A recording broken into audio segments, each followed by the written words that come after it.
Long before a house is built or a floor is laid, the story begins in the quiet stillness of a managed forest. These are not wild, untouched woodlands, but rather vast, carefully tended farms where trees are the crop. Here, foresters act as patient gardeners, nurturing the woodland for decades. They plant tiny saplings in neat rows, making sure each one has enough space, sunlight, and nutrients to grow straight and strong. It's really a slow, deliberate process, a partnership between human hands and the natural world. These forests are managed sustainably, which means for every tree that is eventually harvested, new ones are planted to take its place, creating a continuous, renewable cycle. The life of these tree farms is one of constant care and observation. Foresters walk the land, monitoring the health of their arboreal charges. They look for signs of disease or pests, which can weaken the trees and spoil the quality of the future wood. Sometimes they have to thin the forest, which involves removing smaller or less healthy trees. This might seem counterintuitive, but it is a crucial step. By doing so, they allow the remaining, more promising trees to receive more sunlight and resources from the soil, encouraging them to grow taller, thicker, and more robust. This careful management ensures a healthy ecosystem and produces the highest quality timber possible. This is an ecosystem with a purpose, a living factory powered by sunlight and rain. Different species of trees are grown for different needs. Strong, resilient oaks might be destined for furniture or flooring, while fast-growing pines and firs are often cultivated for the structural framework of buildings. The foresters understand the unique characteristics of each species, knowing how long they take to mature and what conditions they need to thrive. The entire landscape is a testament to long-term planning, where decisions made today will only bear fruit many, many years into the future, a quiet promise of resources for generations to come. Over many decades, the saplings transform into towering giants. A forest that was once knee-high becomes a dense canopy, a cathedral of green that hums with life. The air is clean, filled with the scent of pine needles and damp earth. Although destined for harvest, these forests provide a vital habitat for countless birds, insects, and small mammals during their long lives. They help to clean our air and stabilize the soil. The forester's work is a delicate balance, managing a commercial resource while also stewarding a living, breathing environment, ensuring it remains healthy and productive for the long journey ahead. There comes a time when the trees have reached their peak maturity. This is the moment for the harvest, a process that requires immense skill, precision, and a deep respect for the power of nature. Professional loggers, known as fellers, enter the forest. They are highly trained individuals who can read the lean of a tree and predict its path of descent with remarkable accuracy. They do not simply choose trees at random. Instead, they select specific trees that have been marked by the foresters, ones that are the right age, size, and quality for lumber. This selective process ensures that the younger trees are left undisturbed, ready to continue growing and form the next generation of the forest. The felling of a tree is a carefully choreographed event. Safety is the most important consideration. The feller first clears the area around the base of the tree, creating a safe workspace and a clear escape route. Then, using a powerful chainsaw, they make a series of precise cuts. The first is an undercut, a wedge-shaped notch on the side of the tree facing the direction they want it to fall. This notch acts like a hinge. On the opposite side, they make a final back cut. As the saw bites through the last fibers of wood, the giant tree begins to creak and groan, leaning slowly before crashing to the forest floor with a tremendous, earth-shaking thud. Once the tree is on the ground, the work is far from over. The process of limbing and bucking begins. The feller, or another member of the logging crew, walks along the length of the fallen giant, using a chainsaw to swiftly remove all of the branches from the trunk. This is limbing. The result is a long, straight log. Next, the log is bucked, which means it is cut into more manageable, standardized lengths. These lengths are determined by the requirements of the sawmill and the types of lumber that will be produced, ensuring minimal waste and maximum efficiency down the line.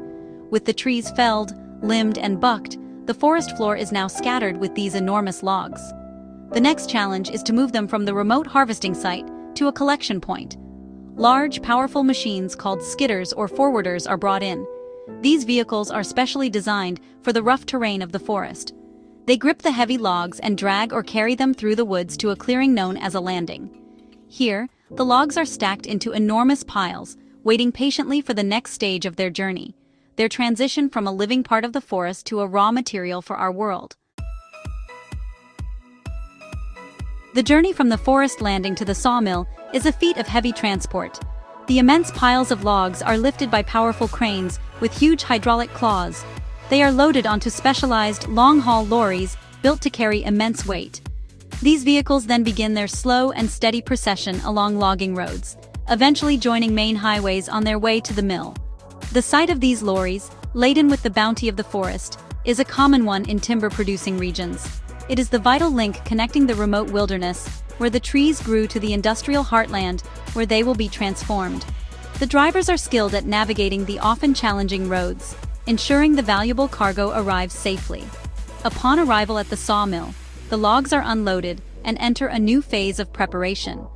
They cannot be sawn while still covered in bark, mud, and grit from the forest. This debris would quickly dull and damage the expensive, high-speed saw blades. Therefore, the first step is a thorough cleaning. The logs are often passed through a debarker, a large machine that uses spinning tools or high-pressure jets of water to strip away the bark in a matter of seconds. This process is remarkably efficient. The removed bark is not wasted. It is often collected and repurposed as garden mulch, fuel for the mill's furnaces, or other useful byproducts. Once clean and smooth, the naked log is ready to meet the saws. It is moved onto a conveyor system and scanned by sophisticated lasers and computer systems. These scanners measure the log's diameter, length, and shape with incredible precision. The computer then instantly calculates the most efficient way to cut the log into boards to maximize the amount of usable lumber and minimize waste. This digital mapping is a critical step in modern sawmilling, ensuring that every possible plank, post, and beam is recovered from the precious log. It is a perfect blend of natural material and cutting-edge technology. Then, the cutting begins. The log is sent to the primary or head saw. This could be a massive circular saw or a long continuous band saw. Guided by the computer's calculations, the saw makes the initial large cuts, often squaring the round log into a large rectangular block called a cant. This cant is then moved to a series of smaller secondary saws that slice it into individual boards of varying dimensions. The air fills with the high-pitched whine of the blades and the sweet, fresh smell of cut wood. What was once a single solid log is now a collection of rough sawn green lumber. The freshly cut boards, known as green lumber, are heavy with moisture. A living tree is mostly water, and this water remains trapped within the wood's fibers.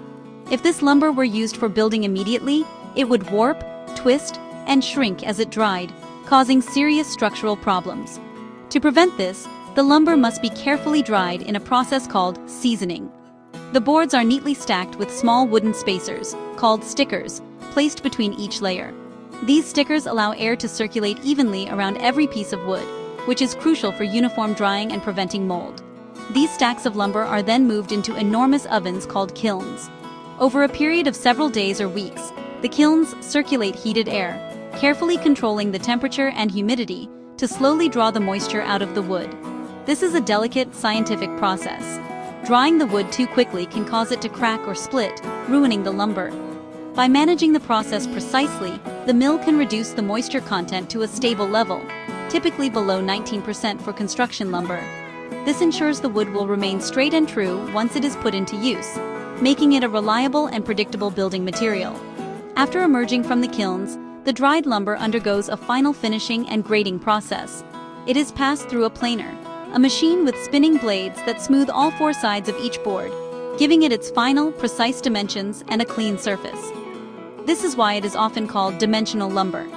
Following this, each piece is inspected by a trained grader or an automated scanning system. The lumber is graded based on its quality, looking at factors like the number and size of knots, the straightness of the grain, and any other imperfections. This grade determines the wood's strength and what it can be used for. Finally, the finished, graded, and dried lumber is bundled into packages, wrapped to protect it from the weather, and prepared for its final journey.